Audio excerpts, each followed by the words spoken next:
నమస్తే. The greatest of all times అంటూ Thalapathy Vijay last movie అని చెప్పి ప్రచారం జరుగుతుంది. అయితే తర్వాత ఎన్నికల్లోకి వెళ్ళిపోతున్నాడు అనేది కూడా ఒక ప్రచారం. మొత్తానికి ఇలా తమిళనాడులోనే సూపర్ స్టార్ రజనీకాంత్ గారు కూడా బాబా సినిమా టైంలో ఇదే నా ఆఖరి మూవీ, తర్వాత నేను హిమాలయకి వెళ్ళిపోతానో లేదంటే సినిమాలు ఆపేస్తానో చాలాసార్లు చెప్పారు.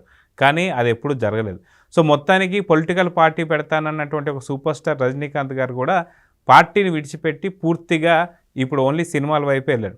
అయితే తలపతి విజయ్ నిజంగా సినిమాలు మానేయబోతున్నాడా? The greatest of all times అంటూ వస్తున్నటువంటి ఈ మూవీ లాస్ట్ మూవీయే? మొత్తానికి సినీ కెరియర్కి ఫుల్ స్టాప్ పెట్టబోతున్నాడా లేదా మళ్ళీ ఆరంభించబోతున్నాడా? అయితే ఈ గ్రేటెస్ట్ ఆఫ్ ఆల్ టైమ్స్ గురించి మొత్తానికి ట్రైలర్ ఎలా ఉందని మనతో పాటు సీనియర్ జర్నలిస్ట్ కనకదుర్గ వడ్లమణి గారు ఉన్నారు. వారిని అడిగి తెలుసుకుందాం. మేడం నమస్తే. నమస్తే అండి. The greatest of all times అంటూ రాబోతున్నాడు తలపతి విజయ్. అయితే ఇప్పటిదాకా సూపర్ స్టార్గా తను రజనీకాంత్ గారు ఉంటే ఆయనకి ధీటుగా ఈయన రావాలనే కోరిక ఎప్పటి నుంచో ఉంది. వీళ్ళిద్దరు ఫ్యాన్స్కే చాలా రకాలైన గొడవలు కూడా జరుగుతుంటాయని మనకు తెలుసు. అయితే మొత్తానికి సినిమాకి సంబంధించి నేను పూర్తిగా ఫుల్ స్టాప్ పెట్టబోతున్నాను, రాజకీయాల్లోకి రాబోతున్నాను అని చెప్పేసి అంటున్నటువంటి తలపతి విజయ్ నిజంగా సినిమాలు మానేసాడా? మొత్తానికి ఈ the greatest of all times trailer ఎలా ఉంది అంటే ఏం చెప్తారు? ట్రైలర్ అయితే చాలా బాగుందండి, చూసాం మనం. ముఖ్యంగా తండ్రి కొడుకులుగా యాక్ట్ చేస్తున్నాడు విజయ్ అని మనకు అర్థమవుతుంది. ఇంకొకటి నన్నెవరూ ఆపలేరు, నోబడీ కెన్ స్టాప్ మీ అనే ఒక డైలాగ్ మనకి ఆ ట్రైలర్లో లాస్ట్ బట్ వన్ వస్తుంది. సో దాన్ని మనం ఏ రకంగా తీసుకోవచ్చు అంటే రాజకీయాలకు అన్వయించుకుంటే తమిళగ వెట్రి కழகம் అని ఒక పార్టీ పెట్టాడు విజయ్. మీరు ఇందాక రజనీకాంత్ గారితో పోల్చారు. ఇక్కడ ఒక పాయింట్ చెప్పుకోవాలి మనం. రజనీకాంత్ గారు రావాలని 95-96లో అందరూ చాలా ఎదురు చూశారు.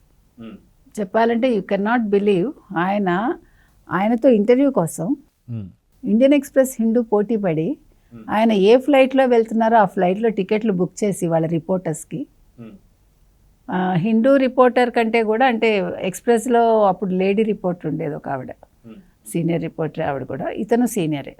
సో ఆవిడ ఆయన పక్కన సీట్ సంపాదించుకుంది ఫ్లైట్లో.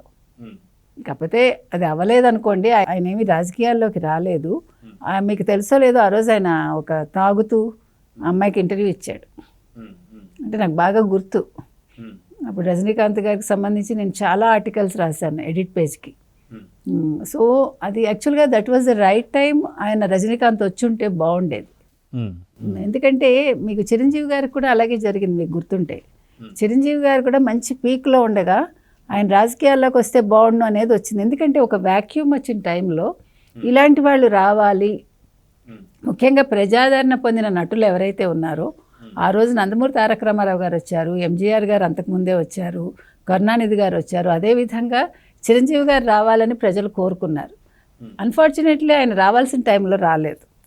ఆయన ప్రజారాజ్యం పార్టీ పెట్టారు, కానీ అప్పుడుండే ఇది వేరు, సిచ్యువేషన్ వేరు. వేరేజ్ అలాగే రజనీకాంత్ రావాలి అనుకున్న సమయంలో ఆయన రాలేదు, ఎందుకో వెనకడుగేశాడు ఆయన. కానీ అప్పుడు వచ్చుంటే బాగుండేది. ఇంకొక రకంగా చూసుకుంటే రజనీకాంత్ రాజకీయాల్లోకి రాకపోవడమే మంచిదా అనిపిస్తుంది మనకి.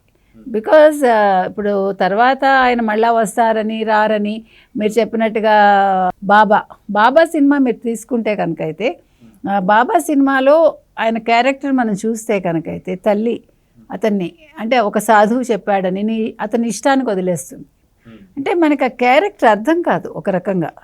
అంటే ఒక పిల్లాడిని ఒక పద్ధతిగా పెంచకూడదా, అలా వదిలేయాలా? అంటే వాళ్ళు తాగినా తిరిగినా ఏం చేసినా అంటే విచ్చలవిడిగా వదిలేశాక లాస్ట్లో ఇప్పుడు మీరు కనుక కొంతమందిని చూసామనుకోండి మనం, ఇప్పుడు పివిఆర్కే ప్రసాద్ గారని టీటీడీకి ఆయన ఈవోగా చేశారు. సో ఆయన లైఫ్ మీరు తీసుకున్నారంటే ఆయనే రాస్తాడు ఆయన పుస్తకంలో, ఆయన స్వీయ చరిత్రలో. ఎందుకంటే మనం కొన్ని చెప్పుకోవాల్సినవి చెప్పుకోవాలి. ఆయన అంత చైన్ స్మోకర్ కానీ, ఆయన అన్నీ తినేవాడు, బ్రాహ్మణ్ అయి ఉండి ఆయన వచ్చి తాగేవాడు, అంటే ఇంకా చాలా ఇదిగా ఉండేవాడు. ఆయన ఒక ఐఏఎస్ ఆఫీసర్ అయ్యాక ఒక హై లెవెల్కి వెళ్ళిపోయి ఆయన అంటే నేను ఐఏఎస్ ఆఫీసర్ని అనే ఒక ఇదిలో ఉన్న వ్యక్తి టీటీడీకి వచ్చాక ఫుల్ మారిపోయి ఆయన పిలక పెట్టుకుని టీటీడీకి చాలా మంచి పనులు చేశాడు ఆయన. అంటే ఆయనలో ఒక మార్పు వచ్చింది. అలాగా ఈ బాబా సినిమాలో కూడా లాస్ట్కి అతను ఒక సన్యాసిలాగా అయిపోతాడు అనే ఒక ఫీలింగ్ వస్తుంది. కాబట్టి మనం ఇవన్నీ చూసినప్పుడు ఈయన రాజకీయాలకి పనికిరాడు, రాజకీయాల్లో ఇలా ఉండకూడదు, ఒక తాత్వికత లేకపోతే నాకు ఏది అవసరం లేదు అన్నట్టుగా ఉంటే కుదరదు. Because you have to take decisions. వేరేజ్ మీరు రజనీకాంత్ తోటి కంపేర్ చేయడానికి లేదు విజయ్ని. విజయ్ దళపతి ఎవరైతే ఉన్నారో ఒక పార్టీ పెట్టాడు ఆయన, అక్కడ రజనీకాంత్ పార్టీ పెట్టలేదు మనకి. విజయ్ దళపతి అయితే తమిళగ వెట్రి కழகம் అనే ఒక పార్టీ పెట్టాడు. ఈయనకి ఫ్యాన్ ఫాలోయింగ్ చాలా ఉంది. నౌ 50 years కరెక్ట్ రైట్ టైంలో ఉన్నాడు ఆయన. కాబట్టి ఈ డైలాగ్ ఏదైతే చెప్పాడో అది కరెక్ట్గా, అంటే నేను రాజకీయాల్లో నాకు ఎవరు ఎదురులేరు, రేపొద్దున నేను డిఎంకేని ఢీ కొడతాను అన్నట్టుగా ఆయన చెప్తున్నాడు. ఇప్పుడు డిఎంకే అధికారంలో ఉంది, ఇంకో 2 ఏళ్లలో ఎలక్షన్స్ వస్తాయి కాబట్టి అంతవరకు నేను ఇదే నా లాస్ట్ సినిమా అన్నట్టుగా ఆయన ప్రకటించాడు. కాబట్టి ఇది లాస్ట్ సినిమా కావచ్చు, అంటే మళ్ళీ చేయడని కాదు, రాజకీయాల్లో కొనసాగినా కొనసాగకపోయినా తర్వాత సినిమాలు చేయొచ్చు. మేబీ 2 ఏళ్ళు ఆయన గ్యాప్ తీసుకోవచ్చు, అది మనకు అర్థమైన విషయం అది. ఇకపోతే ఈ గోట్ సినిమా విషయానికి వస్తే అది ఇంట్రెస్టింగ్గానే ఉన్నాయి మనకి సన్నివేశాలు మనం చూస్తూ ఉంటే. ఒక స్పై క్యారెక్టరు తండ్రి కొడుకులుగా ఉండడం, తర్వాత భార్య పురిటి నొప్పులు పడబోతూ ఉంటే తను మాట్లాడిన విధానంలో అతను చాలా మామూలుగా, అంటే ఇప్పుడు మనం ఇందాక బాబా సినిమాలో చెప్పుకున్నట్టు ఇక్కడ బాబా క్యారెక్టర్కి ఇతనికి తేడా ఉన్నప్పటికీ ఒక విచ్చలవిడిగా ఉండడం మనిషి, తర్వాత ఏ అమ్మాయితో తిరుగుతున్నాడో అని ఇవిడ అనుకుంటే దానికి తగ్గట్టు అక్కడ సన్నివేశాలు చూపించటం, అంటే ఒక కేర్లెస్ పర్సన్గా మనకు కనిపిస్తుంది.